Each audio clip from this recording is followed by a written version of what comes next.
if we've got, let me zoom out just a little bit, maybe a lot. Okay, it's all there.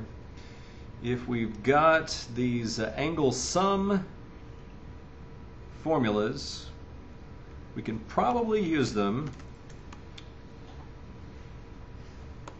just like they've been used here to find the derivative of sine x, to find the derivative of cosine x.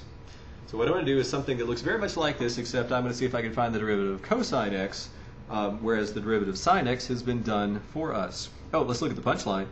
Derivative of sine x, cosine x. How about that?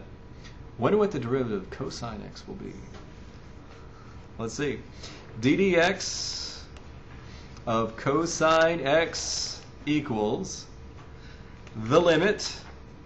I said I would use this limit definition sparingly. I'm going to have to use it for this one, going to have to use it for a logarithmic function, but hopefully not for too terribly many more than this. Cosine of x plus delta x minus cosine of x all over delta x. Now, I must say this, because we're going to use these limit formulas, limit of sine delta x over delta x as delta x approaches 0. The way we demonstrated that limit using the triangle inside of a sector inside of a triangle proof that we did that day, we were assuming that x was measured in radians. So the derivative of sine x, derivative of cosine x, we're assuming that they're measured in radians.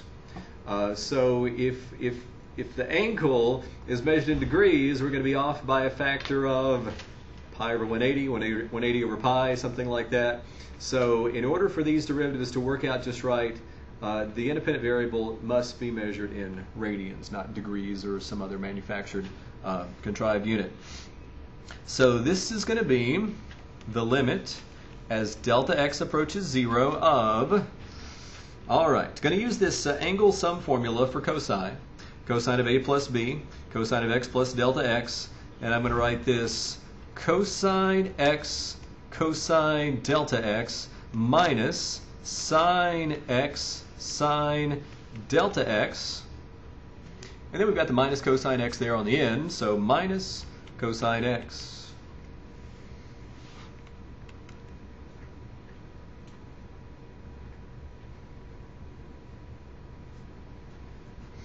This equals, and already I need to be thinking like this really is going to have the feel of those limits that we evaluated in building the trig functions, where x was approaching pi over 6 or x was approaching pi over 3, and we had to do the substitution, let u equal x minus pi over 6 or pi over 6 minus x, that sort of thing. It should have that feel. So I want to get the cosines together.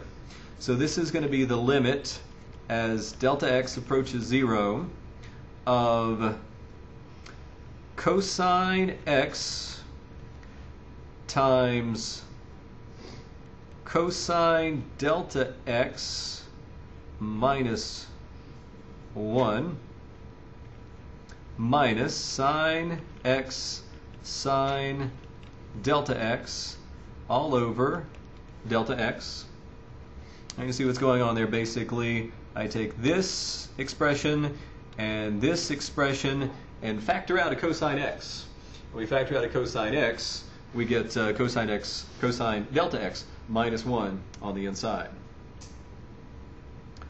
All right, if I suspect that the limits actually exist, I can write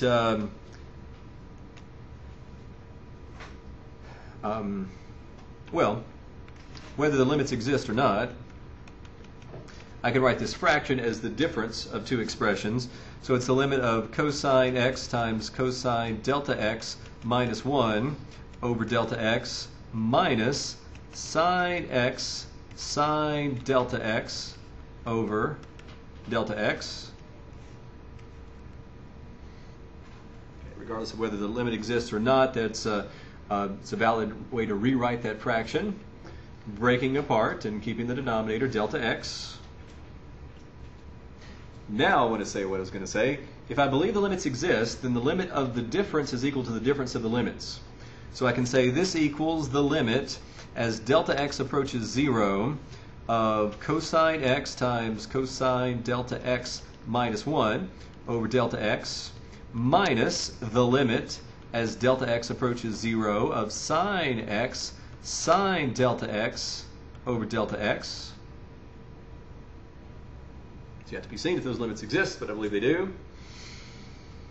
And now, as delta x approaches 0, x itself is not going anywhere. It's just hanging around at x. X might be some number. It could be the cosine of pi over 2. X does not depend on the value of delta x. So the expression cosine x here and sine x here can be passed through those respective limits because they don't change when delta x changes. So they're like a constant. They're like constants, exactly.